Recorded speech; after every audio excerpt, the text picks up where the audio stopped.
সিলেটে আমার সন্তানদের ঠিকানা। আলহামদুলিল্লাহ, সুনামগঞ্জে কয়েকদিন সরকারি চাকরি করেছে, শুধু হবিগঞ্জটা বাকি ছিল, সেখানেও এক বাতিজা বিয়ে করেছে। আলহামদুলিল্লাহ, পুরো বিবাহ করা।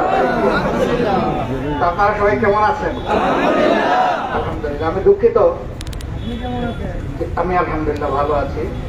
আমি দুঃখিত যে আমার আসতে আপনাদের সামনে হাজির হতে দেরি হয়ে গেল। আপনারা দেখেছেন ইতিমধ্যে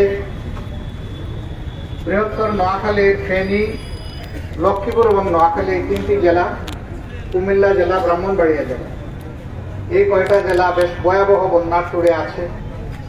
এখানে মনু নদীর ভাঙ্গন, ধলাই নদীর ভাঙ্গন, এগুলার কারণে বিশেষভাবে তিনটি উপজেলা ক্ষতিগ্রস্ত হয়েছে। বাকি উপজেলাগুলোতে নিম্নাঞ্চল প্লাবিত হয়েছে। নদী ভাঙ্গনের কারণে স্রোতের চূড়ে অনেক ক্ষতি হয়েছে, মানুষের কষ্ট হয়েছে, কিন্তু ফেনীর মানুষ এখনো লাশ দাফন করার জন্য মাটি খুঁজে পাচ্ছে না।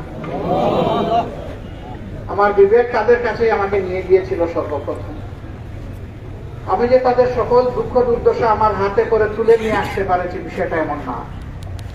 গিয়েছিলাম শুধু তাদের এই কষ্টে শরীক হওয়ার জন্য। একইভাবে লক্ষ্মীপুর এবং নোয়াখালীতেও যাওয়ার সুযোগ হয়েছিল। তিনটি জেলার মধ্যে সবচেয়ে ক্ষতিগ্রস্ত হচ্ছে ফেনী। এখন আবার এই দিকের পানি গিয়ে বাকি দুইটা জেলাকে আক্রান্ত করছে।